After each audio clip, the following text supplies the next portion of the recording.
Тэгэл ориглоос ингээд зээлээ төлөөч вэ гэж өөрлөө нь холбогдол за сүүлдээ бүр ингээд ар гэрийнхэн рүү нь холбогдол те биентэйгийн бузрын амьдрал гэд одоо ийм нэртэйгээр ангийнхаа хүүхдүүдийг луурцсан асуудал гарсан юм байна. Мэдээж хэрэг далай багштай ингээд уулзах учраас би яаж ингэж арх өнөртүүлээд явах юм бэ? Дэлгэр мөрнийтэй нэг өөр одоо эмгтээтэй байгаа зургнуудыг оруулаад хэрвээ би нас сурах юм бол энэ бол ингээд биентэйтэй холбоотой шүү гэдэг байдлаар тэр хамгийн сүүлийнхаа бичлэгийг бол хийсэн бэлээ. Сайн уу хөрхөн хүмүүс минь бүгдээрээ цоо шинхэн бичлэгээрээ уулзж байна. За энэ удаагийнхаа бичлэг дээр та нартай Монголд юу болоод байна? Монголын сонин сайхан одоо ховж үеийн талаар ярьдаг ээлжид одоо бичлэгээ хийгээд сууж байна. За тэгээд сүүлийн үед бас тийм Монголд болон Монголын нийгэмдэр сошиал дээр яригдах нэлээд олон асуудлуудаас гарч ирлээ. Тэгээд бүгдээрээ шууд бичлэгт орцгоё. За хэрвээ та хэд маань одоо Улаанбаатар хотын зүүн тийшээгээ те зүүн дөрвөн зам сансар 13-тай ойрхон байдаг. За тэгээд утасны дагалдах хэрэгсэл хэрвээ хайж байгаа бол та нартай маш хөрхэн газрыг санал болгох чинь. За энэ болохоор халдвартын яг автобусны буудлын дээр байдаг их хорт төвийн одоо 2 давхарт яг Mobicom-ийн хажууд 5 номерын лангуу байгаа. Тэгэд үнэхээр хөөрхөн загваруудтай кейс, утасны одоо зүүлтүүд те тэгэд маш гоё хөөрхөн юмнуудыг бол худалдаалт юм бэлээ.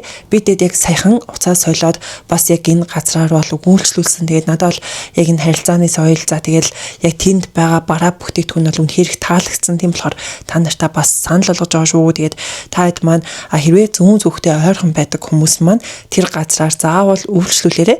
Бас энэ газар маань шууд онлайнаар захиалгаа өгж болно. Тэгэлэн онлайн шоп гэд байгаа. Тэгээд би энэ дээр пэйжийг нь оруулчих. Тэгээд та хэд маань бас яг энэ пэйж рүү н ороод яг ямар утасны кейс байна, дагалдах хэрэгслүүд байна гэдгээ зургийг нь хараад чатаас нь асуугаад гэртээ хүргэлэн авах бас боломжтой. За хамгийн ихэнд яригдсан сэдэв маань 16 настай охины одоо амь насанд онц хэрцгээр хүрсэн аимшигтай хэрэг 2025 онд бол гарсан.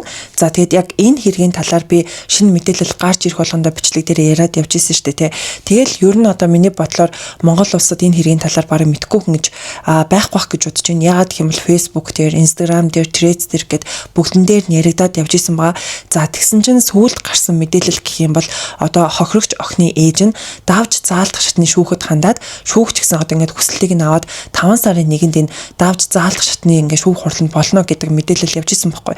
За тэгээд 5 сарын 1 болоод тус шүүх хурал юу болвоо гэсэн чинь энэ шүүх хурал нь дахиад хойшилсан байгаа. Яагаад гэсэн чинь одоо ингэ тус шүүх хуралд одоо оролцох ёстой байсан 2 прокурор одоо ирээгүй улмаас бол хойшлогдсон.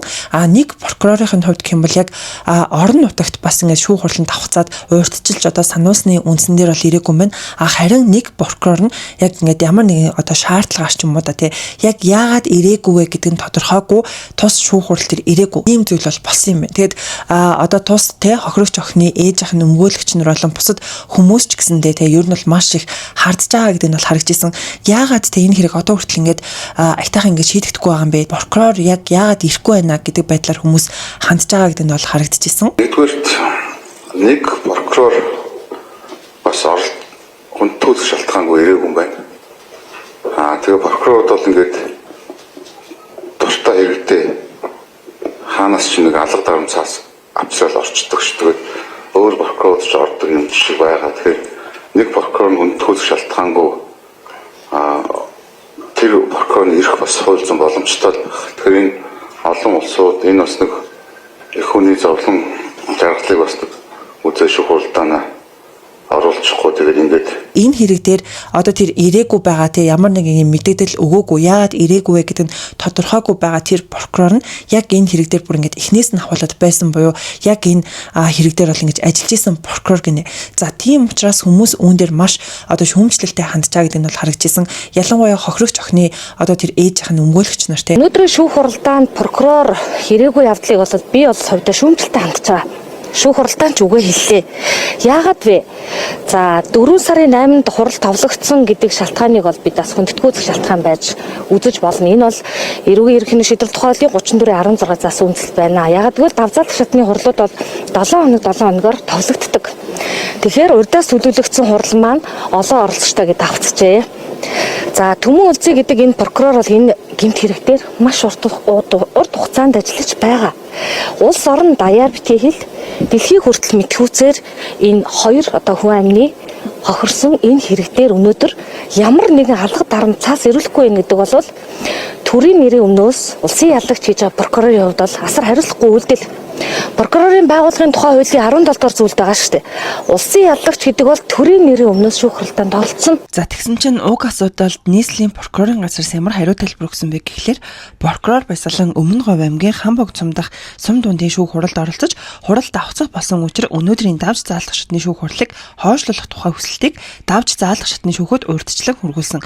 Учир нь прокурор Баясгалан 16 настай охиныг хөнөөсөн хэрэгт анхнаас нь хяналт тавьж ажилласан давж заалах шатны шүүх хуралд бичлэн оролцох шаардлагатай гэж үзэж ийхүү хойшлуулах хүсэлт тавьсан. Иймд өмгөөлөгч нар нэгнийх ажил хүндэтгэлтэй хандаж прокурор хүндэтгэн үзэх шалтгаангүй хурал хойшлуулсан талаар ташаа мэдээлэл тараахгүй байхыг хүсье гэдэг ийм мэдээллийг хүргүүлсэн юм. Үүнийг нь хохирогч охины ээж өөрийнхөө Facebook хуудаснаа оруулангуудаа нийслэлийн прокурорын газар энэ мэдээллээсээ ичих хэрэгтэй. Өнөөдрийн шүүх хуралдааныг Төмөнгөлзий прокурор ямар ч шалтгаангүй тасласан нь шүүх хурлын лайв бичлэгнээс ил тод харагдаж байгаа. Баясгалан прокурор шүүх хурал бүтэн 7 хоногийн өмнө тавлсан байхад хурлаас 1 хоногийн өмнө буюу 2026 оны 4 сарын 30-ны өдөр гэсэн огнотойгоо хурал хойшлуулах хүсэлт илгээсэн байсан. Шүүх хуралд оролцож байгаа бусад хүмүүсийн ажил албыг хүндэтгээд хуралдаагаа мэдэгдэж байсан бол шүүх хурлыг эртнээс хойшлуулахгүй яасан юм бэ? Өрөө алсан их хүн надад хорон бүр үнцэнтэй. Амьсгалахад ч хүндэн. Төрийн албаараа яасан их төрөв барьдаг юм бэ? Хохирогч намайг хүчүүхэн төдий боловч хүндэтгэж хандахыг хүсье. Монгол улсын эрхэн отгон туяа гэдэг ийм постыг яг 5 сарын 1-ний өдөр өөрийнхөө хуудаснаа л оруулсан байгаа. За дараагийн яригдах сэдэв маань бас л яг гарч ирж явах үеэрээ сошиал дээр ингэж мэдгдэл гарч ирж явах үеэрээ маш олон хүмүүсийн харал хандлтыг аваад уур бухимдлыг хүргээд бас ингэж олон хүмүүсийн сэтгэл санааг ингэж өвдгөж исэн нэг аимшигтэй хэрэг бол гарсан шүү дээ. Энэ нь болохоор нөхөр нь гэртээ байхгүй хойгоор нэг сэтгцийн өөрчлөлттэй хүн гэрт нь ороод жирэмсэн эхнэрийг нь болон том охиных нь амь насанд хүрээд за тэнгуүдээ хамгийн бага охиных нь бас бид ингэж халцаан гэдэг аимшигтэй хэрэг гарсан шүү дээ. За тэгсэн чинь энэ хэргийн эцсийн шүүхийн шийдвэр бол өчигдөр гарсан байгаа. За тэгээд яг шүүхийн эцсийн шийдвэр нь юу гэж гарсан бэ гэх юм бол тус иргэнийг бүх насаар нь хорих ялаар шийдэглээ гэдэг ийм шийдвэр бол гарсан. Яг тэр бага охинтойгоо үлдсэн энэ залуу байгаа шүү дээ. За тэгсэн чинь энэ залуу болохоор энэ зөв цэгийн мэндэр ингээд ярилцлага өгсөн байгаа байхгүй. За үүн дээрээ болохоор өнөөдөр ингээд шүүх хурал ингээд болох чинь. За тэгээд одоо л ингэж Монголын хууль хүчнийхэн яг яаж үнэн зөвөөр шийддэг юм бэ үгүй юм бэ гэдгийг харъя. Тэгээд яг ялын дээд хэмжээ буюу бүх насаар нь хорих ял өөсөө гэж бол бодож байгаа. Миний хувьд бол ингээд үнэхээр юм харамсалтай байна. За тэгээд хэрвээ яг тийм юм өгөхгүй бол би эцгийг хүртэл явна гэдгээ хэлж ийна гэдэг байдлаар энэ ярилцлагыг өгсөн байгаа байхгүй юу. Тэгэл яг сэтгүүлч нь энэ залуугаас бас ингээд асууж байгаа юм л та. Одоо тус хэргийг хийсэн тэр хүний ар гэрийнхнээс нь ингээд тань руу холбогдсон уу гэд ар гэрийнх нь ямар байр суурьтай байгаа вэ гэд асуусан чинь за яг энэ хүний ичг гэд нэг хүн бол байсан. Тэгээд тэр их чинь яг юу гэж байгаа вэ гэхэлэр манай дүү ийм хэрэг хийхээр ийм хүн бишээ гэж их чинь бол ингээд хилээд байгаа гэдэг байдлаар бол хариулж исэн. Тэгээд эцэст нь яг энэ хэргийг хийсэн тэр хүнийг бол ингэж бүх насаар нь хорж байгаа юм бэлээ. Тэгээд урднаас хүний амь насанд хүрч исэн ийм хүнгээ бодохоор чинь бүр үнэхээр амар гоцтой те. Тэгэхээр энэ бүр ингээд яг нэг цуврал алуурчин гээд байдаг. Ер нь бол бидний аим шиг подкастнаас сонсдог гадаадд болдог амар зүйлээс сонсдог зүйлүүд маань Монгол улсад байна гэж бодохоор үнэхээр амар гоцтой те. Тэгэхээр ер нь л сонор сэрэмжтэй байхгүй бол болохгүй нэ гэдэг сануулгыг бас хүргэх нь зөв байх гэж бодож байна. Дараагийн яригдах сэдэв маань бас л яг олонний шуугуулж исэн хэргийн талаар гэх юм уу яг хэргийн талаар гэхэр бас биш. За энэ нь болохоор нэг үе тэнгийн дээрлэлт хийдэг хүүхдүүд байсан шүү дээ. Тэгэл цагдаа сэргийлэх бол яг энэ талаар мэдээлэл олон нийтэд хүргээд явж исэн чинь одоо яг энэ хэргийн талаар мэдээлэл ерөөсөө гарч ирээгүй. Цагдаагийн байгууллагаас дахиад ингэж мэдээлэл хийсэн юм байхгүй. За тэнгуүтэй сайтуудад ч гэсэндээ энэ хэрэг яг ямар үе шаттай явж байгаа вэ? Одоо яг юу болж байгаа вэ гэдэг талаар мэдээлэл хийсэн юм бол харагдахгүй байгаа. Гэхдээ энэ Threads болон Facebook дээр нэг Баясгалан гэд охин байсан шүү дээ. Тэгсэн чинь энэ охины талаарх нэг мэдээлэл гарч ирсэн. Энэ нь юу вэ гэхэлэр Ахлах ангийн хүүхдүүдээс монгол хэл бичгийн шалгалт авсан юм байна л да. Ерөнхийдөө бол яэшийн урьдчилсан шалгалт гэсэн үг шүү дээ. За тэгсэн чинь энэ шалгалтын дээр яг энэ охиныг ингээд унчсан гэдэг мэдээлэлүүд бол явж исэн. Миний харснаар би хамгийн эхлээд яг Threads бол харсан байхгүй. За тэгсэн чинь сүүлд бас энэ Facebook дээр 2026 онд яэш өгөх сурагч болон оюутнуудын нэгдсэн групп гэдэг групп дээр ингээд яг зурагтай ингээд мэдээллүүдтэй ингээд орсон байгаа байхгүй юу. За тэгээд яг энэ мэдээлэл дээр бол ингээд монгол хэл бичих гэсэн чинь 378 он авсан гэдэг зүйл бол харагдчихсан. Тэгээд хүн болгон л ер нь энэ дээр ингээд жоохон юу гэх юм бэ? Ер нь л Threads дээр орж байгаа мэдээлэл, Facebook дээр орж байгаа мэдээлэл нь бүр яг тих гээдсэн юм а гэдэг байдлаар хүмүүс хандж байгаа гэдэг нь бол харагдчихсан. Харин энэ хүүхдүүдийн тэр үе тэнгийн дээрлэлтийн талаарх мэдээлэл бол дахиж гарч ирсэн юм байхгүй байгаа. Хэрвээ гарч ирэх юм бол бас би дараагийн бичлэг дээрээ ярих болно. Гэтэ миний бодлоор болохоор яг одоо жишээлбэл Есүсийн одоо энэ материал гэх юм уу да одоо энэ дүнгийн энэ шалгалтын дүн гэдэг энэ зүйл байгаа шүү дээ. Энд гэхдээ ингэж бүх хүнд шууд ингээ пабликаар нээлттэйгээр ингэж харагддаг юм уу? Эсвэл энийг ингээд задлцсан юм болов би гэхдээ яг энэ дээр жоохон гайхаад байгаа байхгүй. Хувь хүний нууцыг яг ингэж задруулж яг болох юм болов үгүй болов гэж би хувьдаа бодож байгаа. Одоо нөгөө хэрэгийнхэн талаар гэх юм бол мэдээж ингээд цагдаагийн байгууллага дээр шалгагдаад явж байгаа байх гэж найдаж байгаа. Тэгээд яг зүгээр энэ чинь одоо ингээд яг Есүсийн шалгалт гэд хувь хүний ийм мэдээлэл байгаа шүү дээ. Тэгэхээр яг энийг ингэж хамаагүй сошиалээр оруулж болдгийм болов яад юм бол эсвэл бас ингэж хүмүүстэй ингэж дуртай хүнийхээ одоо регистршт гэдэг юм да. Тэгээд дуртай хүмүүсээ бас яг ингэж юу гэдэг Еш 2026 гэдээ өөрсдөө ороод хайгаад харчиж болдгийм үү гэдгийг бас жоохон гайхсан. Тэгээд үүн дээр яг мэддэг хүмүүс маань байх юм бол комент зэгт бичээд өгөөрэй. За сая бүгдээрээ яг олон хүмүүсийн анхаарал хандалтыг авч ирсэн те яг ингэж Монголын сошиалыг дөргиж исэн сэдвүүдийн талаарх одоо шинэ мэдээллүүдийн талаар ярьсан бол одоо бүгдээрээ яг Монголын сошиал дээр гарч ирж байгаа маш олон луурууд байгаа. Яг энэ лууруудын талаарх мэдээллийг хүргэх болно. Тэгээд бас хэд хэдэн яригдах сэдвүүд байгаа. Яг энэ луур дотор гэсэн үг. За хамгийн ихэнд яригдах сэдв маань гэх юм бол одоо нөгөө нэг зөвүүн яриа ток шоуны хөтлөгч оргил эдэн штэ тий. За оргил гэсэн чинь яг өөрийнхөө зөвүүн яриг гэдэг пэйж дээрээ 5 сарын 2-ны өдөр нэгэн бичлэгийг хийсэн. За энэ бичлэгийг 8 минутын орчим мурттай бичлэг байхгүй. За тэгээд энэ бичлэг дээрээ начиг тэнэг хүн байдаг болов гэдэг байдлаар нэг юм бичлэг хийсэн байхгүй. За би бас ингээд яг юу болсон юм болоо гэд хэрэгт жоохон дурлаад гэх юм уу да тий. Яг энэ бичлэгийг сонслоо. За тэгсэн чинь найз нь ингээд өөрийнх нь машиныг банк бус санхүүгийн байгууллагт тавиулаад 50 сая төгрөг авсан юм байна. Тэгээд над дээр ингээд зээл гарахгүй байгаа. Тийм болохоор чи ингээд надаа 50 сая төгрөг ингээд банк бусаас аваад өгөөч гэд ориглоос гуугаад тэгэд оргил тэр найзгаа хүслийг ингээд зөвшөөрөөд за ингээд надаа өгчих юм байна гэдэг байдлаас хандаад найздаа зээлсэн гэж аахгүй. Тэгээд найз нь чи надаа ингээд мөнгө ингээд банк бусаас аваад өгчих юм бол би чамд 800 мянгыг өгье гэд тэгээд тэр найзаасаа бас ингээд 800 мянгыг авсан гэдгийг ол хэлжсэн. За тэгээд найз нь ингээд зээлүүдэд төлж явж исэн боловч яг 40 саяыг нь төлөөд яг үлдсэн 10 саяыг ингээд үлдсэн байсан чинь ингээд мөнгөө төлөхгүй ингээд байгаад исэн гинэ. Тэгээд яг нөгөө нэг таг ингээд алга болчихгүй те өөртөө ингээд холбоотой ингээд байгаадсан юм байна л да. 10 сая ингээд асуунгууд одоохон ингээд ажил хэцүү байна. Ажил ингээд гайгүй жигтрээд ингээд гайгүй болчих юм бол мөнгөө өгнө гэдэг байдлаас ингээд найз нь хандаадсан гинэ. За тэгсэн чинь мэдээж хэрэг банк бус санхүүгийн байгууллага бол тэрийг нь хүлээхгүй шүү дээ те. Тэгэл ориглоос ингээд зээлээ төлөөч вэ гэж өөрлөө нь холбогдоод за сүүлдээ бүр ингээд ар гэрийнхэн рүү нь холбогдоод те аав ээж рүү нь холбогдоод эгч рүү нь холбогдоод бүр сүүлдээ ингээд стресстэй юм хэцүү байдалд ингээд хүрсэн гэж аахгүй. За тэгээд яг иймэрхүү зүйл ингээд боллоо. Тэгээд яалтчгүй өөрийнхөө нэр дээр тэр зээлийг авчихсан учраас одоо ингээд өөрийг нь л төлөх гэдэг хань угаасаа ойлгомжтой шүү дээ. Тэгээд бусад хүмүүстээс анхааруулга болгох үүднээс яг энэ бичлэгийг хийсэн байгаа байхгүй. Тийм болохоор та хэд маань тий одоо ингэж зээл авч байгаа бол хин нэгэнд битээ ингэж наачиг зээл гаргуулж өгөөрэй гэдэг байдлаар энэ бичлэгийг хийсэн байгаа байхгүй. Дараагийн ярих хүмүүс маань болохоор энэ бэлэг жаргал Эрдэнэ гэдэг Facebook хаягтай нэг залуу байгаа байхгүй. Урд нь бол яг энэ залуу нэг юм инээдтэй тий бичлэгүүд бол хийдэг байсан. Тэр үед нь бол би ч бас үздэг байсан. За тэгсэн чинь сүүлийн үед яг энэ залуу одоо үгүй юм лувер хийгээд байгаа гэх юм уу да тий. Ер нь хүмүүсийг мэхэлж байгаа. За тэгэл онлайн шоп гэдэг нэрээр ингээд хүмүүсийг одоо мэхэлж байгаа. Лайваар хүмүүсийг мэхэлж байгаа. За тэгэл янз бүрийн сайтуудын талаар одоо шүгэл үлээж тий. Энэ бол ингэдэж шүү, тэр тэгдэж шүү. Энэ ингэж лувер хийсэн байна гэх мэтчлэн бүр ингээд Facebook дээр яг энэ сэдвийн хүрээнд маш их бичлэг хийгээд бас энэ хэрээрээ олон хүмүүсийн анхаарал хандалтыг аваад явж байгаа ийм залуу байхгүй. За тэгээд сүүлд болохоор яг энэ залуугийн бүр ингээд нэг хүн дээр гэх юм уу да тий бүр ийм одоо цуврал бичлэг хийсэн байгаа. За нийт бүр 11 одоо ийм цувралыг хийсэн байгаа байхгүй. За энэ дээр болохоор биентэйгийн бузрын амьдрал гэд одоо ийм нэртэйгээр бүр ингээд 11 цуврал бичлэгийг бол оруулсан. За тэгээд энэ хүний талаар яг юу гэж ярьдаг вэ гэхээр одоо яг энэ биентэйгээд байгаа эмэгтэй байгаа юм л да. За энэ хүн нь бол Америкт байдаг. Тэгээд одоо өөрийнхөө одоо сошиал платформудаар ингээд сургалтууд бол зардаг юм байна. За энэ сургалтууд дотор нь болохоор одоо ингээд сошиал маркетинг за тэгээд сүүлдээ манифест гэл ингээд янз бүрийн чиглэлийн ийм сургалтууд байдаг юм байна л да. За тэгээд сарынхын төлбөр нь гэх юм бол сая 600 мянган төгрөг гинэ. Тэгээд энэ бэлэг жаргал те одоо ингэж өөрөө орсон юм уу эсвэл өөр хүний ингэж хаягаар орсон юм уу? Ер нь бол яг тэр сургалтын платформ руу ингэж орсон байгаа байхгүй. За тэр дотор нь бол ингэж бүлэг 1, бүлэг 2 гэж бүр маш их хичээлүүд байгаа. За тэгээд зарим бүлэг нь бол те бүр ингэ хаалттай. Яагаад гэх юм бол одоо тэр бенди гэдэг байгаа эмэгтэйгийн сургалтууд нь скул гэд апп дээр орд юм байна л да.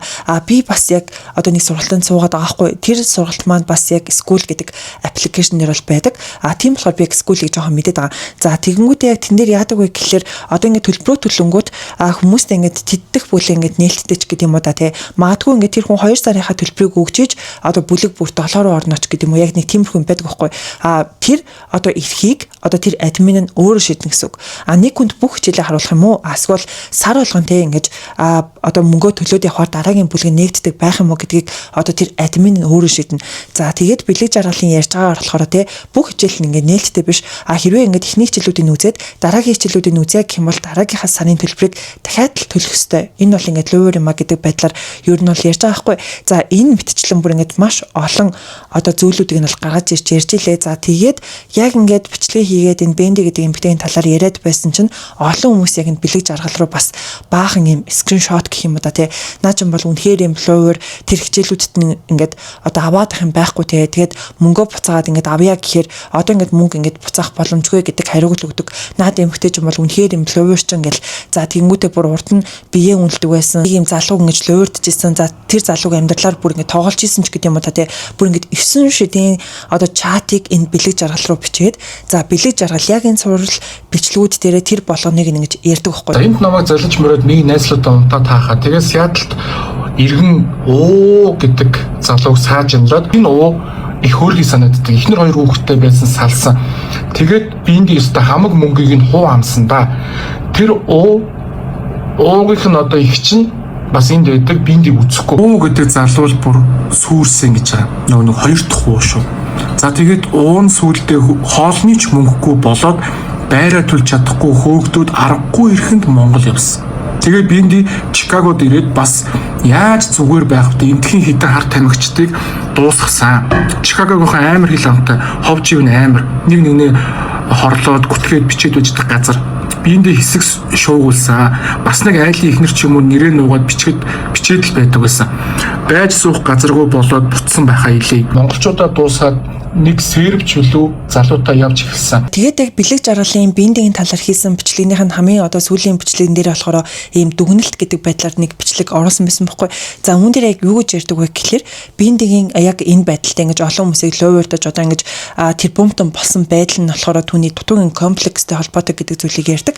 За ерөнхийдөө нэг юм сэтгэл зүйн үүднээс ингэж холбож тайлбарладаг гэх юм уу да тий. Яг юм дутуугийн комплекстэй учраас ядаж ингэ заллин хийгээд ингэ баян байх юм сонголтыг ингэ хийж ийна. За тэгэхээр таад маань яг ингээд хүүхдүүдээ дутуугийн комплекстэй болохгүй тулд элбэг хангалуун ингэж өсгөөрэй гэдэг зүйлийг бол ярьдаг байхгүй юу? Эрэгтэй хүнийг маш дутуу өсгөх нь ийм л одоо үр дагавар төрөгч юм. Тэгэхээр эмэгтэй хүнийг ч бай, эрэгтэй хүнийг ч бай ер нь дутуу өсгөх, битгий дутуу өсгөөрэй. Ер нь айлуулах дүүрэн өсгөж өгөх юм бол энэ дутуугийн комплекс гэдэг зүйл бол гарахгүй болов гэж би бодож байна. Ер нь биендээ ч гэсэндээ би амар өрөвдөж байна. Дутуугийн комплекстэй юм хүн дутуугийн комплекс нөхөхийн тулд өөр хийгээд ингээ амьдарч байгаад нь бас үнэхээр харамсаж байна. Яг энэ бэлэг жаргалын те бендигийн талаар ингээ хийж байгаа бичлэг нь ингээ дууссан юм байна гэж бодоод гэтээ сүүлд оруулсан бас ганц 2 рилийг нь үзье. За тэгсэн чинь бүр яг хамгийн сүүлийнх нь рил дээр болохоор одоо ингээ бендигийн талаар юм одоо цуврал бичлэгүүд ингээ хийцэн байгаа штэ те. За тэгсэн чинь баг 10 гаруй одоо юм мэдгүй хаягнуудаас ингээ бэлэг жаргал руу баг ингээ чатууд ирсэн гинэ. За тэр чатан дээр нь болохоор ингээ чамайг даалан талан байхгүй болгоно. Өстой хаа байгаа газраас ч олол ална гэх мэтчлэн тийм чатууд ирсэн гэж аахгүй. За тэгснээ бэлэг жаргал болохоор те энэ бол ингээд биендитэй холбоотой гэж бодож байна. За хэрвээ би нас сурах юм бол энэ бол ингээд биендитэй холбоотой шүү гэдэг байдлаар тэр хамгийн сүүлийнхаа бичлэгийг бол хийсэн бэлээ. Тэр усан тодорхойгүй зураг байхгүй. Тийм аянаас алан тална. Чам заавал ална. Гэрийн чаяа мэдний яасан мэдгүй баахан л тийм юм бичсэн байна. Тэгээд биендэд нэг юм хэлчихье. Ингэж л намайг ялах юм уу? Бүгсэн хойно чи хүмүүсээс луурсан мөнгө буцаа өгчлөлтөө. Тэгэх юм бол асуудалгүй шүү дээ. Чиний ингэж чиний талаар бичлэг шаардлага байхгүй шүү дээ. Чи өөрөө буцаалт өгөхгүйгээр гүрийгээд байгаа болохоор чиний талаар бичлэг хийж байгаа. Хүн явуулж алуулах юм байл л дээ, тэ. Над ямар нэгэн тохиолдол бол бинд шүү. Тэгээд мэдээч хэрэг яг энэ биндэгээд байгаа эмэгтэйгийнх нь сошиал хаяг руу орж харлаа л та. За тэгсэн чинь энэ ингээд 4 сарын 28-нд хамгийн сүүлийнхаа постыг оруулсан байсан байхгүй. За энэ постн дээрээ болохоор Simple Manifest Active сурагчид гайхалтай бизнесийн санал ирж одооноос тогтмол онлайн орлоготой болжээ гэдэг ийм постыг оруулсан юм байна. За тэгээд нэг скуулийнхээ одоо ингээд линкийг тавьсан байгаа байхгүй.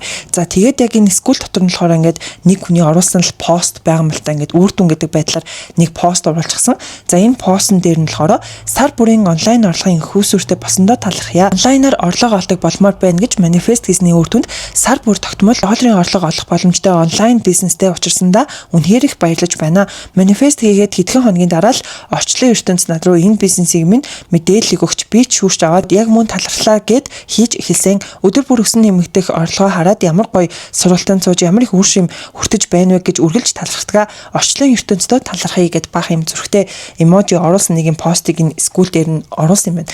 За тэгэхэд биендийн үүнийг нь болохоор скриншот хийгээд ингэж Facebook дээр оруулсан байгаа байхгүй.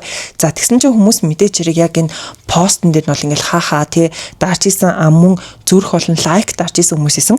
За тэгээд ер нь л баахан хүмүүсээс юм сөрөг сэтгэл ирээд исэн юм шиг байна. Тэгсэн чинь бинди яг энэ одоо комент бол хаацсан байгаа байхгүй. Тэгэд хоёрхан комент байсан. За тэгээд хоёр комментнийх нь нэг нь гэх юм бол сайхан шааж өгч байна хаахаа гэдэг ийм комент байна. Тэгэд энэ нь 17 лайкийг авчихсан. Нөгөө комент нь болохоор комментууд нь устдаад байна уу даа гэд бичсэн байна. Тэгэд энэ нь 4 лайкийг авсан. Тэгэхээр ер нь бол өөр комментууд байсан юм шиг байна. Тэгэд ерөнхийдөө бол устгаад коммент хаацсан болов гэж бол би бодсон.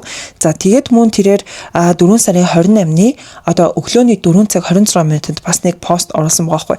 За энэ нь болохоор бас л ингэ талархаж байна гэдэг нэг хүний ийм одоо скул дээр нь орсон пост байгаа. Тэрийгээ бас скриншот хийгээд оруулсан. За тэгэл хүмүүс энэ дээр нь хаахаа дараалтай. За тэнгуүтээ комент хэсэг дээр нь бол 8 комент бол байжсэн. Тэгээд 8 комментийнх нь нэгэнд болохоор яг нэг юм скриншотны зураг оруулсан байсан байхгүй. За тийшээ нь ороод харсан чинь одоо яг энэ Facebook групп байгаа байхгүй. Захим залилан луураас одоо ингэ сэргийлэх гэдэг ийм групп байгаа. За тэгээд энэ дотор нь болохоор яг энэ биндигийн одоо ингэ зургийг тавингуудаа тий. Энэ балер хүүхнээс мөнгө аммаар байгаа хэрэг хүн байна.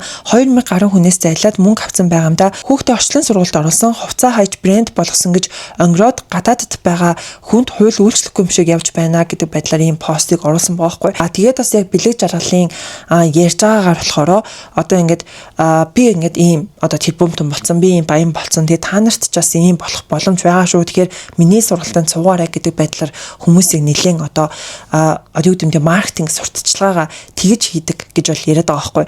За тэгээд энэ үнэ гадаадд байдаг учраас бас ийм энэ хүн ингэж бичсэн болов гэж би бодож байна. Тэгсэн чинь бэлэг жаргалын бас ярьж байгаагаар те одоо яг энэ сургалтанд ингээд суугаад ингээд одоо луурдуулсан хүмүүстэй бүгдээр ингээд нийлж агаад гарын үсэг цуглуулад Интерполоор ингэж одоо 90 сурвалжлуулж Монголд авчирч болно. Ялангуяа энэ хүн Америкт байгаа учраас одоо яг ингэж те хүмүүс хэрвээ гомдол гараад ингэх юм бол Америк ч нэг хууль нь чангарчихсан учраас шууд Интерполоор сурвалжлаад Монголд ингээд аваад ирж бас болно. Тэгээд ийм гаргалгаа байгаа шүү гэдэг байдлаар бас нэг бичлэг дээрээ ярьсан. Танарт буцаалтаа яаж авах вэ? Яаж биендийг барьж авах вэ гэдэг аргыг нь бичлэгнүүд дээр хэлж өглөө. Тэгээд цагаачаар амьдардаг хүнийг бол ингэж луур хийсэн мэдээлэлийг хөрвүүлэхэд иммиграшныхын шууд барьж аваад Монгол руу явуулах нь. Монголд ирсэн та нар стол нэр олж авч хагаад мөнгөө буцааж авах боломжтой байна. Бас тэгээд яг бэлэг жаргалын одоо өөр одоо хийдэг бичлэгнүүдийн талаар ярих гэж бодож байна. За ер нь л ингээд сүүлийн үедээ яг ийм одоо захим залилан байна, ийм луур байна, ийм юм байна, тийм юм байна гэд маш их дуурж байгаа. За ингэж дуурж байгаа хүмүүсийнхэн те одоо ямар хүмүүс рүү ингээд чиглэж бас илүү их дуурайд байсан бэ гэхлээр нэг юм лайв хийдэг, онлайн худалдаа эрхэлдэг, лайв хийдэг хүмүүсийн талаар нэлээд шүглүүлж исэн. За тэр талаар нь ярих юм бол одоо жишээлбэл яг ингээд хятадд байгаа юм шиг байхгүй. Тэгэл шууд лайв хийгэлтэй. За манайхаа ийм бараа бүтээгдэхүүн байна. Хэрвээ та хэд маань захиалъя гэж аавал яг одоо миний данс руу одоо ингэж мөнгөө хийгээрээ одоо гүлгийнхээ утга дээр ингэж бичээд мөнгөө хийгээрээ гэх мэтчлэн тиймэрхүү хүмүүсийн талаар бол ярьжсэн. За тэгээд тэр хүмүүсийн бас талаар бусад одоо хохирогчд гэх юм уу та тий мөнгөө шилжүүлсэн хэдиж бараагаа авч чадаагүй хүмүүс бэлэг жаргал руу нэлээд биччихсэн юм билэ. Одоо яг энэ хүнээс ингэж тий бараа захиалтал ирээгүй гэдэг байдлаар бэлэг жаргал руу бичээд тэгээд тэр хүмүүснээс ингээд ганц 2 хүн биш нэлээд олон хүмүүс байгаа байхгүй. Тэгэл бэлэг жаргал тэр болгоныгоо бас ингэж гаргаж ирэлтэй. Ийм хүн одоо ийм бараа захиад одоо мөнгөө ч авчдаагүй, бараагаа ч авчдаагүй ингэж хохирсон байна. Тэгээд та нар одоо дахиад энэ хүнээс ингээд юм захиад байваа гэдэг байдлаар анхааруулж гэх юм уу да. Тийм бичлэгүүд бол хийжсэн. Тэгсэн чинь яг энэ талаар бас нэг инээдтэй бичлэг оруулсан байсан байхгүй юу. За гэхдээ яг инээдтэй гэж хэлж болох үгүйгээ мэдэхгүй байна. Гэхдээ би энэ бичлэгийг үзээд миний ягаад ч инээд төрсөн. За тэрний ясан бэ гэхэлэр ингээд бэлэг жаргал руу нэг хүн бас бичсэн байгаа байхгүй. Энэ ингээд газраас ийм бараа захиалсан чинь ингээд бараа авчаадсангүй ингээд тэр нь хэдэлээ 100 хэдэн мянган төгрөгийн юм байлуу да. Тэгээд бараа авчдаагүй мөнгө авчдаагүй энэ талаар яриад өгөөч гэд бэлэг жаргал руу бичсэн байж стаа. Ингээд хэд хоногийн дараа дахиад бэлэг жаргал руу мөнгө авъя луурч минь гэлөө юу гэлээ өөрийг нь ингээд бүр ингээд те өөрөөс нь бүр мөнгө авъя гэд биччихсэн байсан. Тэсэн чинь бэлэг жаргал тэрийгэ тайлбарлаж байгаа хгүй те. За би бол ингээд энэ мөнгө чи оолж өгдөг хүн бол биш ээ. Зүгээр ийм байна гэд одоо постта анхааруулдаг болохоос ш би одоо цагтаа биш би одоо тэр мөнгө чи оолж өгдөг хүн биш шүү. Одоо бүр сүултээ надаас ингээд мөнгө авъя гэд байна гэдэг байдлаар тэр бичлэг хийсэн байгаа хгүй юу. Үгүй багхан шиг галзуураараа би бүр сая чатны спам харж байгаад бүр золтол ухаалт унтсангүй. Тэг нэг юм эмхтэй байгуу бай. Тэгээд нэг юм 450 мянган төгрөг нэг ингэж шилжүүлсэн дансны хуулга тэгснэ энэ нэг заваа хүүхэн байна хилээд өгөөч тэхүү гинэ. Тэг нэг ийм дэлгүүр байгаа байхгүй. Тэгснэ байна уу гэсэн над руу ингэж зургийнхаа над руу явуулсан юм хэрэгсийг явуулснаа мөнгө аавыг. Үгүй би одоо бүр би мөнгө чи олж өгдөг хүн ерөөсөө биш шүү дээ. Би зүгээр луур дуулчихгүй дээ.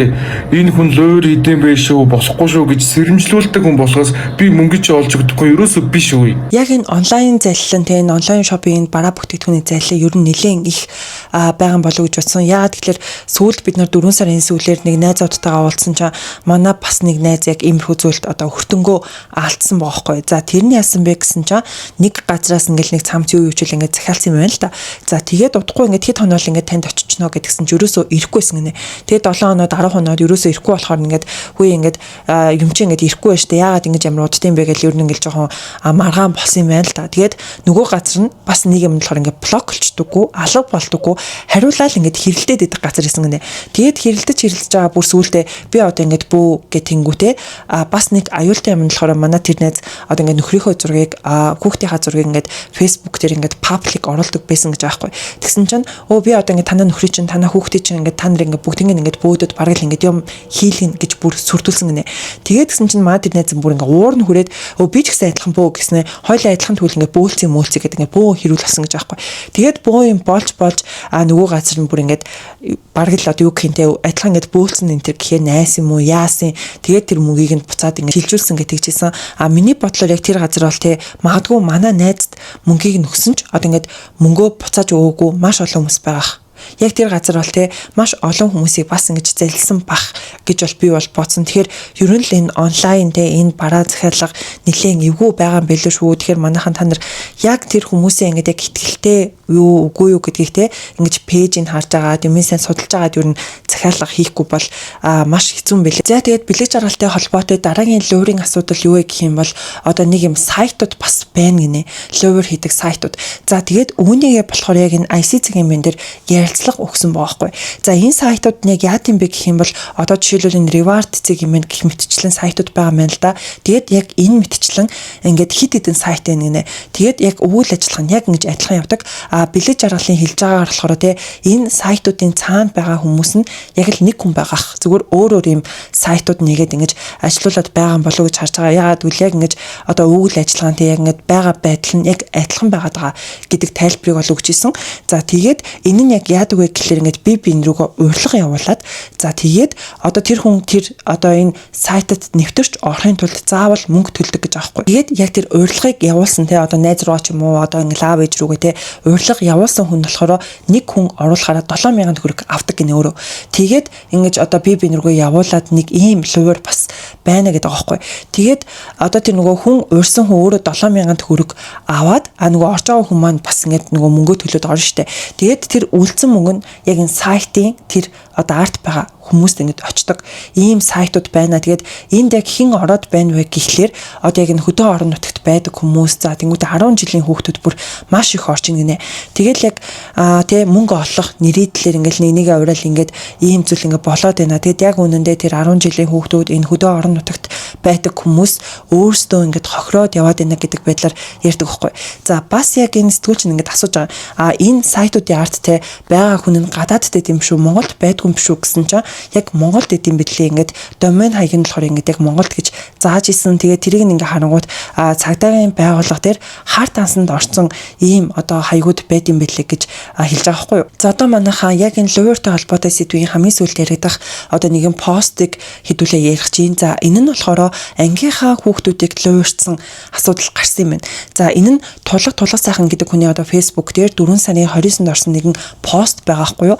За энэ постн дээр болохоор төгсөлтийн 20 жил гэж групп чат нэгээд ангиасаа 14 сая төгрөг татаад алга болсон гэж байна штэ гэдэг энэ пост орсон юм байна. За тэгээд яг энэ пост нь ер нь л одоо Threads дээр те бас бусад Facebook пэйжүүд дээр явж байгаа гэдэг нь бол харагдчихсэн. За би бол үүнийг яг л ийм зүйл болсон байх гэж би бол хувьдаа бодоод байгаа. Яагаад гэвэл угаасаа ер нь гадуур луур бол маш их байна. Гэтэ би ингээд яг зөвхөн одоо Монголд луур их байна гэж хэлхийг хүссэнгүй. Яагаад гэвэл одоо гадны улс орнуудад ч гэсэн яг иймэрхүү луураас маш их байгаа. Ялангуяа одоо ингээд цахим сүлжээ те одоо энэ сошиал орчин хөгжсөний хэрээр ер нь л яг ийм цахим луурууд бол үнэхээр их байгаа. Тэгээд үүний нэг бас жишээ нь яг энэ анги дээр бас ингэж босон байгаа хгүй те.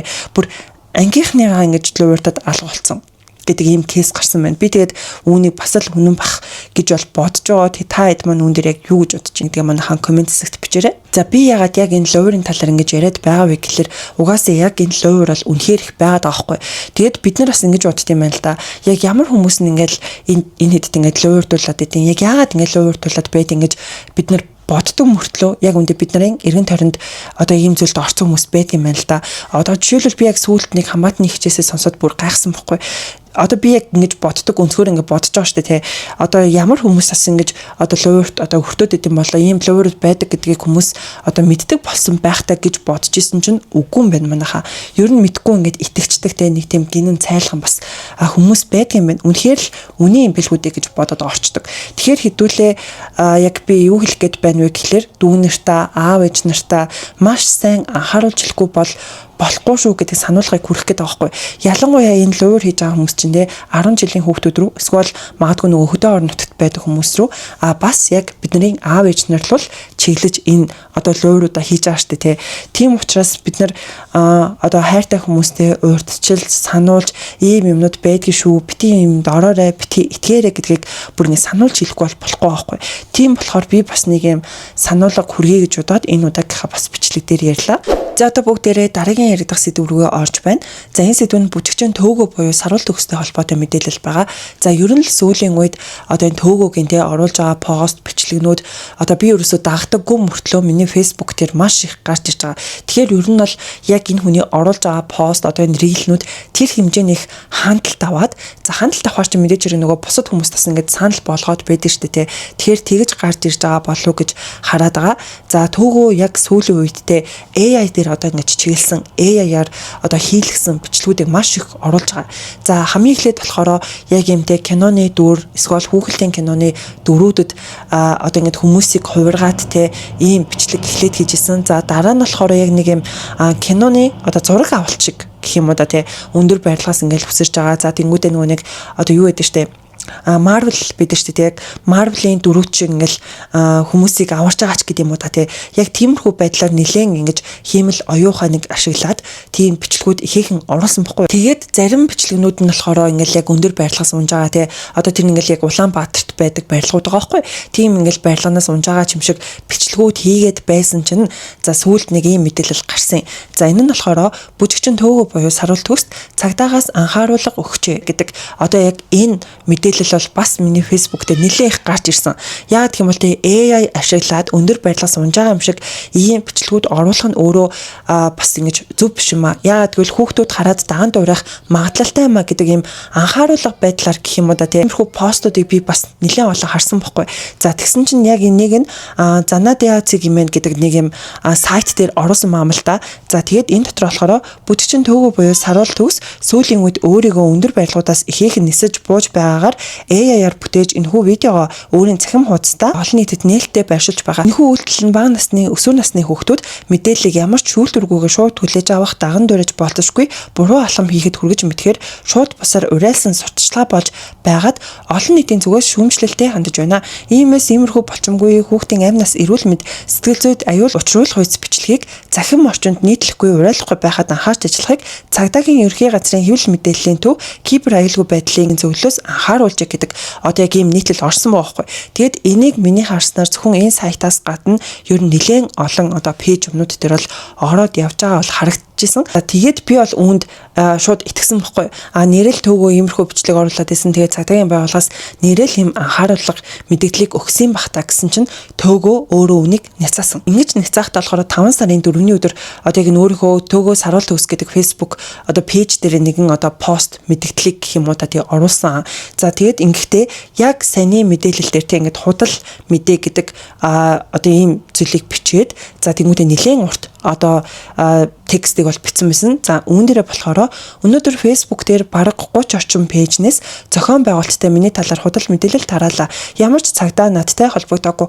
Одоо бүр уус төвжүүлээд ганц төмрийг хүргэнгээд сэвжвэн. Цагдаа нар нь энэ худал мэдээг зохион байгуулалттай сэвээд түгээгээд байгаа хэвлэл мэдээллийн хүмүүст нь харин сануулгаг. Хэрвээ 2026 онд Монгол залуучууд AI ашиглаж хүснэ гэж болохгүй юм бол нэг мөсөн бүгд нум сумаа агсаад 13 дугаар зургаа бөөндөө буцацгаая. Хилээха интернетээ унтраа тогоо тасал үгүй юм бол бидэнд хүссэн контентоо хийж хүссэн бизнесээ хийх эрхийг минь өг. Хэвлэл мэдээлэл нь ийм коммунист байгаа газар арт өмнө яаж оюуны хувьд сэрэх юм гэх мэтчлээ яг те иймэрхүү нэлээд урт ингэж постыг бол оруулсан байсан. Тэгэхээр яг энэ мэдээлэл нь бол ингээд худлаа байсан юм байна гэдгийг би бас ингэж төөгөөгийн постноос нь мэдсэн байгаа. За манайхан одоо бүгдээрээ хамгийн сүүл яригдах сэдв рүүгээ орж ийн. За энэ сэдв нь болохоор ингэж өргөн хүрэндэнтэй ингэж гарч өгөө гэх юм бол одоо яг сошиал дээрх те хүмүүсийн биф гэж хэлж болох үз. Ерөнхийдөө бол хэд хэдэн хүмүүсийн маргааны талаар бүгдээрээ ярих болно. За хамгийн ихэнд яригдах хүмүүс маань Дугуйрхөм жолон Мөнхбат хоёр байгаа гэтгүүл яг уу. Тэгсэн чинь манайхан та хэд мөн санаж гинөө би яг энэ хоёрын талаар те одоо ингээд шинэ мэдээлэл гарч ирэх болгоно ингээд яриад байдаг байсан шүү дээ. Тэгсэн чинь энэ хоёрын хэрэг яг яасан яг юу болсон гэдэг нь огт тодорхойгүй ингээд алга болчихсон. Мөнхбат ягаа бас ингээд Дугуйрхөм хэмжээний талаар нэлээд яриад NM-ийн талаар нэлээд яриад байдаг байсан шүү дээ. Тэгсэн чинь сүүлд дахиад юм ярих болчихсон. Тэгээд яг яагаад ярих болсон, яг яасын ийсэн гэдэг тайлбар өгсөн юм огт байхгүй. Тэгээд энэ хоёрын асуудал тэгээд наамжим ингээд алга болсон байгаа. Тэгээд та хэд маань үүн дээр асуу яг юу гэж бодож байна гэдгийг манайхан комент хэсэгт бичээрэй. За дараагийн ярих хүмүүс маань гэх юм бол яг буудрагч болон гүн далаа нар байгаа. За тэгээд энэ хоёрын хооронд ингээд би рүүгээ дайрсан юм рилүүд явуулсан байхгүй. За тэгэхээр би яг юу болсон юм бэ гэдгийг одоо сонирхоод ингээд орж үзлээ. За тэгсэн чинь хамгийн эхлээд болохоор буудрагчаагийн 4 сарын 17-нд оруулсан нэгэн одоо нүг нууц цэг юм гэл буудрагчаа чинь нэг юм одоо нэвтрүүлэг гэх юм одоо тий хийгээд байдаг штэ. За тэгсэн чинь яг энэ нэвтрүүлэгтэй холбоотой юм байна гэж бол ойлгосон. Энэ нэвтрүүлэг дээрээ болохоор одоо гадаад яамны сайд одоо Батцгийн талаар ярьдаг байхгүй. За үүн дээрээ болохоор те одоо ингэж гадаад яамны сайд Батцэг одоо ингэж аймгийнхаа хүнийг авчираад мөнхийн үсэг одоо компанид ингэж нэгтлэн мэргэжлэр бол ингэж ажиллуулж исэн. За тэгээд өөрийнх нь хүү одоо нэг компанийнхаа одоо нэр юмыг тэр нэгтлэнгийн нэр дээр ингэж шилжүүлсэн. Яагаад шилжүүлсэн бэ? Яагаад тэр хүнд тэр зүйлийг өгсөн бэ гэхлээр одоо тэр нэгтлэндаа те нэг юм том одоо байгууламж компани өгөөд байгаадаа биш харин ямар нэгэн хэрэг гарлаа гэхэд өөрөөсөө булзааруулахын тулд одоо тэр хүн рүү шилжүүлсэн юм а гэдэг байдлаар тэр нэвтрүүлэг дээр ярьсан байгаа байхгүй юу? За гадаад харилцааны сайд Батцгийн төрсөн хүйс хот жамц одоо өөрийнхөө одоо би шинээр бий болгоод 8 жилийн турш одоо боожулсан тэр компанийгаа яагаад ямар учраас одоо энэ сувдмаа гэдэг энэ нэгтлэн бодогч бүсгүй рүү тийм ээ мөнхийн үсгийн нэгтлэн бодогч руу шилжүүлсэн болоо гэд гайхсан л та. Тэгээ уурч шалтгаанаа үзээд ингээд байр материал хайгаад ирсэн чинь энэ VSM гэдэг компани нь одоо хөдөлмөрийн бирж хүмүүсийг одоо ажилд зуужилж байна гэдэг хуурд бичиг баримтыг бүрдүүлээд одоо тухайн үеийн одоо хүн амын хөгжил, нийгмийн хамгааллын яам, одоо хөтөлбөр нийгмийн хамгааллын яам тийм ээ. Тэндээс бол маш их хэмжээний хөрөнгө мөнгийг одоо ингэж хууль бусаар шамшигдуулж авдаг байсан юм байна л та. Тэгээд нэг л өдөр одоо энэ бодлого булхайн одоо эдийн засгийн илрээд хууль хяналтынханд ороогдоод яа шийтгэл авахад болох юм бол би ял идэлгүй харин миний өмнөөс энэ суудмаа гэдэг бүсгүй ял идлүүлээ гэдэг зорилгоор шилжүүлсэн юм шиг байна лээ. Тэгсэн чинь үүнээс нь болоод ч юм уу за эсвэл өөр шалтгаанаас болсон юм уу гүн далайг өнөөдөр буюу 5 сарын 6-ны өдөр өөрийнхөө Facebook хуудаснаа яг буудрагчаад хандсан те бүр ингээд нэрийг нь дурдж байгаад нэг юм бичлэгийг хийсэн байгаа. За энэ бичлэг нь гэхдээ нэг тийм урт бичлэг бол биш, 1 минут 40 секундын бичлэг байсан санагдчихэв. За үүн дээрээ яг юу гэж ярьдаг вэ гэхээр буудрагчаа бол те ийм шудрах хүний дүрт тоглосон ийм л хүн штэ. Яг үндэ мөнгөний төлөө бүр юу ч хийхээс буцахгүй баг ээжигээ худалдахаас ч буцахгүй ийм хүн юм а. Чи одоо тэр те Эрлийн одоо Эрдэнэбатын гэр бүлийг одоо тэр нүг гэрийн үйлчлэгчийнхаа амь насанд бараг л ингээд хүрцэн ингээд дуурал хүмүүсээс мөнгө цуглуулад гүгэдсэн. Тэр чи яг юу болсон юм бэ? Тэр үед чи яг тэр Эрлийн Эрдэнэбат яг нэг банк авах гээд нэг ийм зүйл бол болж исэн юм бэлээ штэ. Тэгээд яг албаар одоо тэр Эрдэнэбатын нэр хүндэт нь ингээд бол хаалцсан гэдэг байдлаар бол ярьж байгаа байхгүй юу? Тэгсэн чинь буудрагчаа гүн далайд одоо зориулаад ямар бичлэг хийсэн бэ гэх юм бол те одоо ингээд гүн далай гэдэг нэг юм өстой тэнэг гар байна гэтэнгүүтээ тэр бол ингээд хулгайч штэ бараг л хулгайчдын оройд нь байдаг тийм л хүн штэ гэдэг байдлаар ярьж байгаа байхгүй. За тэнгүүтээ яг тэр одоо зүйлүүдийн талаар те надад бол ингээд нотлох баримтууд нь байдаг юм а. Би урднаас 2 бичлэгээрээ яг энэ гүн далайгийн талаар ингээд гаргаж ирж ярьж исэн. За тэгэхэд бол намайг цагдаад өгнө гэж хэлжсэн ч гэсэн өгөөгүй штэ. Яагаад гэх юм бол надад бүх тэр нотлох баримтууд нь байгаа. Тийм ч намайг угаасаа цагдаад өгч чадахгүй штэ гэдэг байдлаар энэ бичлэг дээр ярьсан байгаа байхгүй юу. За тэгсэн чинь яг энэ үеэр нь буудрагчаагийн нэгэн бичлэг бас задарсан. За тэр бичлэг дээр болохоор яг ингээл онгоцон дотор байгаа байхгүй. За тэгээд онгоцон дотор гэхдээ яг эрүүл бол биш. Ер нь бол ингээд алкогол хэрэгэлцэн ер нь жоохон юм халаалттай байгаа гэдэг нь бол харагдчихсэн. Тэгээд тэр бичлэг дээрх одоо дүрсийг ингээ харахаар те ингээд шир үнэртэж чинь үнэртэхгүй ингээл нэг юм одоо маргаан болоод байгаа юм шиг бол харагдчихсэн. За тэгээд яг энэ бичлэгийг Отгон туяа Инхбаатар гэдэг хүн ингээд оруулсан байхгүй. Бас л яг өнөөдөр буюу 5 сарын 6-ны өдөр оруулсан. За тэгээд яг энэ бичлэгнийхаа тайлбар дээр болохоор сэтгүүлч буудрагчааг ихэд хүндэлж явдаг байлаа. Гэвч тэр дэлгэцний санаас гардаг шигээ ухамсар соёлтой хүн биш байж маш бүдүүлэг өөрийнхөө нэр хүндийг буруугаар ашигладаг, өөрөөсөө өөр хүнийг боол зарч шигээ сандаг аригчин нөхөр байна лээ. Саяхандаа 3 дугаар сарын ихээр бидний хитгэн цөөнгөн нөхөд нийлээд далай багшид мөргөж буян үлдэж ирж буй жил өдрүүдэд бүхий л ахын дүүсээ хамаатан садан найз нөхдийнхөө амьдрал ахыг өөдлөн дээшлүүлэхийн ерөөл өргөн даатган сүслээд ирсгэсэн билээ. Тухайн үед хамт явсан сэтгүүлч буудрагчаа явхтаач тэр эргэжтэйч тэр нислэгийн туршид арх согтуурлахундаа хэрэглэж онгоцны зурчигчдын 5 тухайг алдагдуулж хүн бүрийн дүрхүүг хүргэж байв. Арга ядаад онгоцны үйлчлэгчид ирж өөртөө соёлтой үйлчлэгийг тайлбарлаж хэлтэл үйлчлэгч огтыг элдвэр харааж доромжлоод дотоодч бэлэн байв. Буудрагчийн хэлж ярьж байгааг сонсоод үзтээ үнэхээр онцгүй. Онгоцны үйлчлэгч охидч дийлэхгүй байсан тул 2 дугаар нисгэгч арга ядаад гарч ирээд учирлаж тайлбарлахад би доромжлуулдаг хүн бишээ. Надтай ингэж харцдаг. Та нар яг хин юм бэ гэх мэтэр агсраад байв. Нислэгийн турш бусад зорчигчид буудрагчаагийн солиорхыг сонсож тав тухгүй явж ирэв. Ийм ухамсар соёлтой хүнээс шудраг ёс, шудраг сэтгэл зүй нэхэд дэмий байлгүй дээ. Өстой мөнгөний сэтгэл зүйтэй гахчихсан буруу аргаар сэгчгсэн аригчин нөхөр байсан. Бие зүв авч явдаггүй хүн бусдыг харлуулж гутаахтай гарамгаа юм байх та гэд ийм постыг оруулаад за тэгээд үүнийг нь мэдээж одоо энэ гүн далай шеэрлэнгүүтээ шантаж гүтэлэг хийж олсон мөнгөөр үйлчлэгчийг доромжилж болно гинэ гэд ингээд шеэрлсэн байхгүй юу. Тэгсэн чинь буудрагчаа өөрөө яг энэ саний бичлэгт ингээд одоо хариу юу гэмдэ тайлбар байдлаар бас нэгэн бичлэгийг өөрийнхөө Facebook хуудаснаа оруулсан байгаа. За үүн дээрээ юу гэж ярьдаг вэ гэхэлэр 3 сарын 3-наас 3 сарын 6-ныг одоо хүртэл далай багшид одоо ингээд мөргөх аялалд бол явсан гэж бол хэлдэг. За тэгээд саний постн дээр болохоор те ингээд ирэхдээ явахдаа байнга ингээд алкогол хэрэглэж исэн гэдэг байдлаар бичигдсэн байсан шүү дээ те. За тэгсэн чинь өөрөө тайлбарлахдаа болохоор тийшээ явахдаа бол уугаагүй. Яагаад гэх юм бол мэдээж хэрэг далай багштай ингээд уулзах учраас би яаж ингэж арх өнөртүүлээд явах юм бэ? Явахдаа л уугаагүй. Харин эрэхтэй буюу яг тэр 3 сарын 6-ны өдөр бол одоо ингээд те Монгол улсад одоо сэтгүүл зүйн салбар үүсэж үүсгэсний 113 жилийн хойно яг ингээд тохиож исэн учраас тэр өдөр бол ингэж арх бол уусан.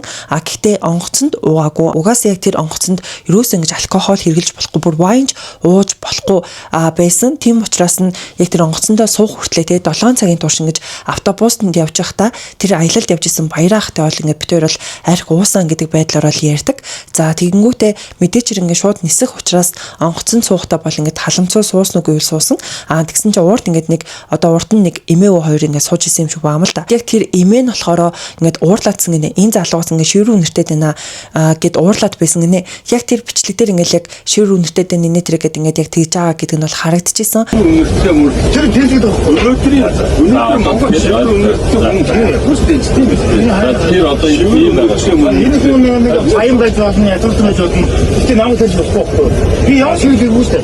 Ахын дөрөв ахын мэдээ. Одоо ширүү нэртэд Тэгсэн чинь одоо ингээд те одоо үед чинь ингээд залуучууд байнга усан дурдаг болсон юу гэж тийм үнэртэх юм бэ гэл ингээд жоох ингэсэн одоо юу гэдэг нь жоох маргасан гэх юм уу да тийм юм болсон юм шиг байгаа байхгүй. За тэгсэн чинь нөгөө өвөө нь ингээд босч ирээ дахиад ингээд айгүй хуурлаад эхэлсэн гинэ. За тэгээд яг будрагчааг ингээд өөр газар ингээд суучгаа гэдэг байдлаар ингээд хандаад тийм зүйл бол ингээд болсон. За тэр үед яг бас ингээд хажууд сууж исэн бас нэг эмээ ингээд бичлэг бол хийцэн байсан. Тэгээд одоо болохоор яг тэр бичлэгийг одоо ингэж гаргаж ирээд ингэж цацаад байгаа. Тэгээд үүнийг бол мэдээж хэрэг бараг л ингэж гүн далай баццэг хоёр бол ингэж хийлгээд ингэж пэйжүүд дээр ингэж сэвэгдээд байгаа байх гэж хардж байгаа гэдэг байдлаар тэр бичлэг дээр бол ярьж илээ. Хажуу талаас нэг эмгэн ингээд уцаа гаргаж ирээд бичээд эхэлсэн. Тэгээд яг би одоо сэтгүүлч байлаа гэдэг олон жоохон танигдсан байлаа гэд хин дуртай ингээд хажуус бичлэг хийж байгаа тоохгүй өргөн шүү дээ. Тэгээд онгоцны үүсгэж одоо хэмт хэлээд уучлаарай би ингээд урд суусан чинь ингээд хажуугаас энэ хүн ингээд уцаараа байнг бичлэг хийгээд ингээд тоохгүй өргүүлээд байна. Та энэ хүнд хэлээд бичлэг хийхэд болов зүгөөч гэж хэлсэн дагуу бол тухайн охин бас тухайн эмгэнд шаардлагатай боловж ирсэн. Тэгээ тэр хийсэн бичлэгээ сая юм гүн далай баццэг мэтийн нийгмийн шаар шахрын модал зарсан байлгүй юм. Одоо нэг хэд зал аваад зайлвал. За одоо манайхан бүгдээрээ хамгийн сүүлийн яригдах сэдв рүү орж ийн. За энэ сэдвэн дуучин Дэлгэр мөрөн болон Солонгон Ааш нартай холбоотой мэдээлэл байгаа. За яг өчигдрөөс буюу те 5 сарын 5-наас эхлээд энэ хоёрыг бие биен рүүгээ чиглэсэн нэгэн постуудыг ингэж ээлж дараалан оруулаад явж байгаа. За тэгээд мэдээч хэрэг нэлээд олон хүмүүсийн анхаарал хандлтыг авч байгаа гэдэг нь бол харагдчихсэн. За энэ нь хамгийн эхлээд яг энэ дуучин Дэлгэр мөрний оруулсан пост байгаа байхгүй. За үүн дээрээ болохоор нөгөө муу ёрын даалт хүчээр хилэгч хайртай хоёр үрийг минь өнөг хоног төрүүлсэн хулгайчтайгаа үлдээгээд гадагшаа явчихсан байвал яах вэ? Би үүнийг л даалт хүчээр хилэл гэж хэлээд байгаа. Энэ үнэхээр байж болшгүй зүйл юм аа. Зүгээр л аав эгч хоёрт нь үлдээгээд яваач те. Тэгээд л болоо бидтэй. Тэр инх сайхан гэдэг залуу бол орох оронгүй тэнүүчилж яваа танихгүй хүн шүү те. Миний хоёр нэл хохин үрд ямарваа нэгэн аимшигтай зүйл тохиолдвол яах вэ? Ховд аймгийн боловсролын газарт үүрэг гүйцэтгэгч инх сайхны ээж танд хариуцлагатайгаар санууллаа шүү. Миний балчир бяцхан үүрэг хүүхдүүдэд ямарваа нэгэн эрсдэл тохиолдох юм бол та нар хүүгээ дэлхийгээс олж чадахгүй шүү. 9 минут дээр нь эцгийнхээ үгийг тоодгүй харна өвчтөө эхийнхээ үүргийг гүйцэтгэн бизээ. Инх сайхны амьдрал маш сонирхолтой өнөж байгаа. Төгсгөл нь бүр гоё байх болно гэдэг ийм постыг оруулсан. За тэгээд энэ постн дээр болохоор яг тэр инх сайхан гээд байгаа залуугийнх нь фэйсбүүкийг нь бас оруулсан байгаа байхгүй. За тэгсэн чинь Солонгон Аашт одоо зөрүүлээд те яг саний постыг нь скриншот хийж оруулангуудаа хол очиж хуцсан байгаа муу бузрын хүчирхийлэгч чи ичихгүй бол ёстой бузар бүх зүйлийг чинь дэлгэдэггүй. Чам шиг худалч хоёр нүртэй жүжигчин биш учраас амьдрах хоолтой чинь үлдээдэ гэд өдийг хүртэл олон жил күтгүүлж доромжлуулсан шүү. Андуураараа муу донтой аригчин сэтгцийн хурц эмгэн минь чам шиг бузраас солон хүүхдүүдэд өсгөх гэж энэ их амьдралыг ганцаараа өөрч яваа шүү новшоо. Жинхэнэ бузрын шившигт хүчирхийлэгч бүх эрхээ хуулиар хамгаалуулна гэдгээ аль бие усаар одоо мэдэгдэв. Оруулсан постоо ичихгүй хэд өөрчлөн тэгснээ устгах муу арчаагүй хар шаар гэдэг одоо ийм постыг оруулсан юм байна. За тэгээд дахиад Солонгон Аашт нэг пост оруулсан. За үүн дээрээ болохоор хөөч над шанцааны авгаатайгаа л айтайхан амьдраачтэй. Охиноо хүртэл гэрээсээ хөөн байран утас мессенжер блог хийчихэд хамт байдаг гэ бидтэй. Төрсөн охин чинь хүртэл хоёр дүүтэйгээ ирж уулзаад яриулах гэсэн юм гээд над хүүхний жууцаар дамжиж чамтай ярьж байхыг хараад ийм лоочсон жүжигчин амьсгаа байх гэжтэй гэж өвдөж суулаа. Та хоёр л сайхан чийлрээд Сингапур, Вьетнамаар аялаад явсан юм бэ нэлээ. Нөгөө яагаад хүн хичээж нохоо гаслам цовтайгаа унжуулчихсан дүрдэг цайр шиг нэг урсдаг ямаар усан дээгүүр гоожоод байсан да. Ард нь тэнэгтэй даллаад байсан энэ юм. Та хоёр шиг ичих нүрээ илгэндээ наачсан байсан хүний нэр хүн дээр хоолоо олж иддэг булаанууд бишээ. Ятгад чаавас гэрийн хувцас өмсөж мэддэггүй өмдөө дундаа өмсдөгч байх шиг ядарсан чаавас үр хүүхдүүдийнхээ цэцэрлэгийн төлбөрөж өгөх чадамжгүй хэрнээ хүүхэн зугаа зоож хүнд оромжлоод бодож сандах зүйлгүй явдаг ийм шир амьдарч үзэх юмсан. Чиж сохор зоосны хариуцлага өөрүүлээгүй зугаа зоож амьдарч байгаа шүү гүлгэнүүд. Гаан чим бузарсан амьдарч чадахгүй юм да ха. Чичийн өрөөгд байдаг сайхан залуутай чинь гэр бүлээрээ удахгүй жаргалтай аялалын өрөөл өрөөё. Харин тэр үед ийм балай боорцгон хуруу хурцбон хумстай гусахгүй нөгөө чиний дуулсан дуун дээр чинь гардаг сүмбэн цагаан хуруутгаа урлагийн бүтээл мэт найл арттай ширэн нүрээ нуух биш 32 цагаан шүдэ яраалгаж байгаад пост орууламж тэсэн ядаа нүдэ ширхтэл хүлээж байгаарай. Нэг тэнэг юмнуудын тархинд нь түрээсгүй амьдарсаар байгаад бүр даварчлаа. Одоо болсон мэдүү үргэлжлэл би гэтэнгүүтээ нээрэнтэй нэг явдаггүй шоунд ороод өчигдөр цацагдаа тэрэндээ баахан бүлтрээд нөгөө доор нь баахан хүмүүст оромжлоод болохоо байнгут чаавас намайгаа мөчиг санаатай хуцсан маа дамжихгүй шүү шивтэй чавганцаа. Хүүхдүүдийн цэцэрлэг сургууль гэрийн гадуур эргэлдээд өлөнтөд байлгүй зайлж далд ороорой. Цагдаа дуудсан байгаа шүү гэд тэнгуут ингээд яг дэлгэр мөрнөдөө нэг өөр одоо эмгтээтэй байгаа зургнуудыг оруулаад гэтээ тэр эмгтээгийнх нь нүүрэн дээр ингээд эможи тавьсан байгаа байхгүй. За тийм байдлаар яг энэ посто бол оруулсан. За тэнгуутээ дараа нь ёо бүр ичдэггүй жүжигчингаар нэг улаан дээлтэй хүний зураг тавиад юу гэдэл долоогоод байлаа. Миний нууц надаар овголдог. Охины эмээ миний хадам ээж гэд зоригтойхон постлохгүй дээ гэд бас нэг юм постыг оруулсан байгаа байхгүй.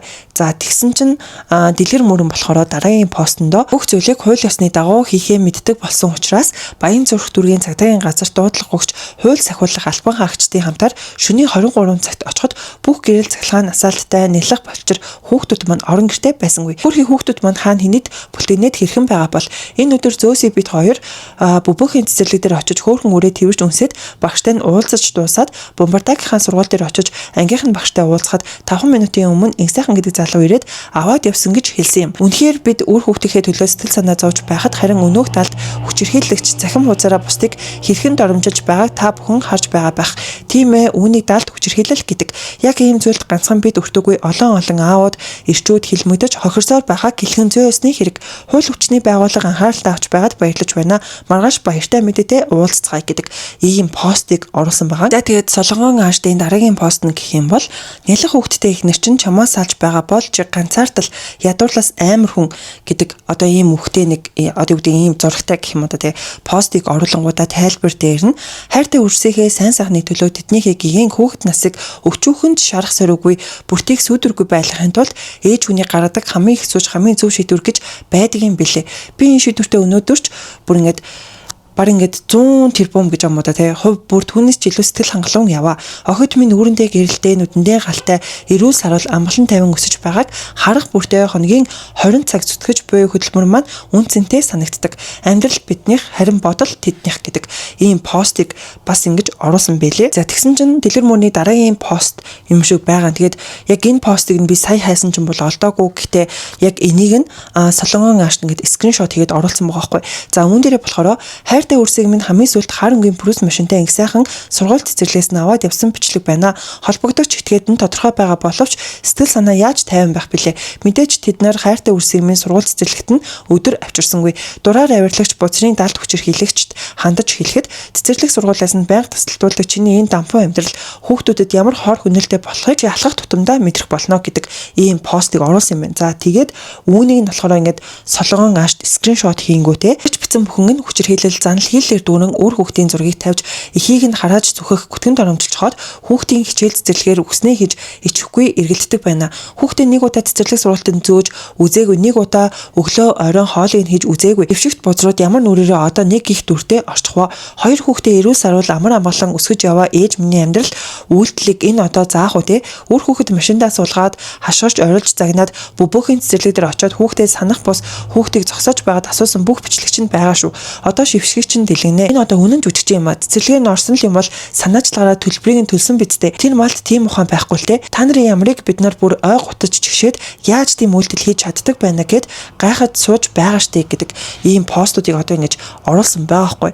За тэгээд яг саний нөгөөнийг Солонгон солонгон аашд ингээд хэлсэн шүү дээ. Нэг шоунд орсон байсан гэд хэлсэн шүү дээ. Тэгэхээр одоо хэдүүлээ энэ талаар нь бас ярихгүй байхын аргагүй. Энэ шоу нь болохоор яг өчигдрөөс буюу 5 сарын 5-наас эхлүүлээд одоо TV8 телевиз дээр бол цацагдаж эхэлсэн Be Strong гэд шоу байгаахгүй.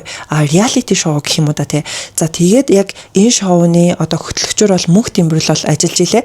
Тэгээд та хэд мөн хэрвээ санаж байгаа бол тэр өнөр цэцэгт ингээд долларын цэцгийн баглаа өгч явуулсан шүү дээ. Мөнх Тэмбэрэл нөгөө өгчээсэн доо. За тэгэхдээ яг энэ шоуныхаа урилгыг өгчээсэн юм байна. За тэгээд яг одоо энэ өнөр цэцэг байна. За тэгэл Мөнх Тэмбэрэл бас энэ хин Дэлгэр мөрөг хоёр баа штэ тий. Бас ингээд би нэргээ чиглэсэн баахан пост юм оруулаад явж исэн штэ. За тэгээд яг Дэлгэр мөрөнд ч гэсэн энэ шоуныхаа урилгыг хөргүүлсэн юм байна. За тэгэхээр яг энэ өнөр цэцэг Дэлгэр мөрөнд за тэгэл ер нь одоо нүг хуйлч тэгэл дуучин хөтлөгч гих мэт хүмүүс яг энэ reality шоунд нь бол орж байгаа юм билээ л те. Би тэгээд яг YouTube-ээс энэ шоуныхан те ингээд цацагдсан эхний дугаарыг нь гүйлгээд бол үзсэн. Тэгээд Солонгон аашд яагаад те энэ шоуны талаар одоо Дэлгэр мөрний орсон байгааг нь заавал ингэж тоотгож ингэж одоо битсэн бэ гэх юм бол Дэлгэр мөр ингээд яг тэр шоун дээр ингээд хэлдэг байхгүй юу? Монголын нийгэмд даалт хүчээр хилэлт өртөж байгаа ирчүүдийн өмнөөс шүгүүлүүлэх гэж байна гэдэг байдлаар Дэлгэр мөрөн бол хэлдэг. За тэгсэн чинь Мөнх Тэмбэрэл та өөрийгөө тэгж тодорхойлж байгаа юм байна те гэд асуудаг байхгүй. Тэгсэн чинь Дэлгэр мөрөн тийм ээ. Тэгэхээр энэ нэвтрүүлэгт би жоохон маргаан ингээд үүсгэж одоо магадгүй шүү те одоо нөгөө талын байр суурь ингэж илэрхийлж магадгүй шүү гэдэг байдлаар хариулж байгаа гэдэг нь бол харагдчихсан. Даалт хүчээр хилэлт өртөж байгаа ирчүүдийн өмнөөс шүглүүлэгч та өөрийгөө тэгтээ тэгж зүгээр тодорхойлж байгаа байна тий. Тий. Тэгэхээр энэ нэвтрүүлэгт би бол жоохон маргаан үсгэн хэрүүлхийн эмчүүдийн эсрэг үү? бараг л Яг энэ шоуныханд гол зорилго нь гэх юм бол одоо эрэг өөрчлөлтөнд одоо хүмүүсийг урайлан дутгаад те одоо үзэгчдтэй эрэг өөрчлөлтийг одоо ийм зүйл байж болдго юм а гэдгийг харуулж байгаа ийм зорилготой байна гэж би бол ойлгосон. Тэгээд яг дугаар болгон дээр одоо энэ оролцогчдоос ингээд өрсөлдүүлээл те янз бүрийн даалгавар өгөөд явах юм шиг байгаа. За тэгээд зарим дугаарууд тэр ингээд оролцогчдоос хасаад за хамгийн сүүлд үлдсэн нэг оролцогч бол 100 сая төгрөгийн үн бүхий автомашины эзэн болно гэж байгаа хгүй. За тэгээд одоо энэ даалгаврууд дээр тий ганцаараа ч юм даалгавар байгаа болов уу гэж бодсон. За тэгээд багаараач бас гүйцэтгэх даалгаврууд байгаа болов уу гэж бол харсан.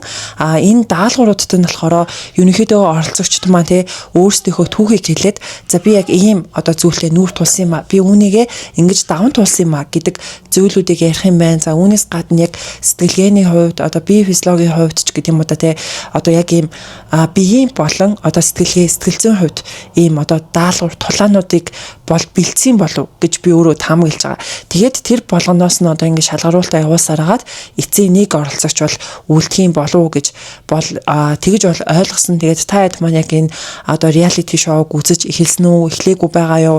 За хэрвээ үзье гэж бодох юм бол одоо яг TV8 телевизийн YouTube суваг дээр нь эхний дугаар нь бол орсон байлээ. Надад бол яг ингэж сонирхолтой санагдсан зүйл нэг юм бол одоо физиологийн хувьд одоо сэтгэлгээний хувьд ч гэсэндээ те хүнийг хэрхэн одоо өөрчлөгдөж байгаа вэ гэдгийг харуулна гэдэг нь бас жоохон сонирхолтой санагдаад байгаа л та. Тэр нь ингээд яг одоо түүхээ ярина гэдэг байгаа байхгүй. Би ямар байсан, тэгээд яг ямар болж байгаа вэ? Ямар болсон бэ гэдгээ ярина гэд тэгж явах шиг байсан. Тэгээд яг энэ өөрчлөлт гэдэг зүйл нь бол надад бол сонирхолтой санагдаж байгаа. За тэгээд манайхаа энэ удаагийн бичлэг дээр та нартай иймэрхүү зүйлүүдийг ярьж өглөө. Тэгэд ялангуяа яг сүүлийн үедтэй Монголын сошиал дээр болж байгаа зүйлүүдээ нэгтгэж базаад та нартай ингэж ярьж хүргэлээ. За тэгээд энэ хүртлүүлсэн бол та хэд маань юу хийх юм мэдж байгаа лайка дараарай. Тэгэд одоо хүртэл subscribe дараагүй хүмүүс байх юм бол заавал манайхаа дараад өгөөрэй. Одоо тун утгагүй хэдүүлээ бас маш гоё мэдээтэй уулзах гэдэг ааштай те. За тэгэд энэ хоёр талдаа би Facebook болон Instagram оруулъя. Та хэд маань бас орж дагаарай. Тэгэд дараагийн бичлэгээр уулзцаая хөрх хүмүүс минь түр баяртай.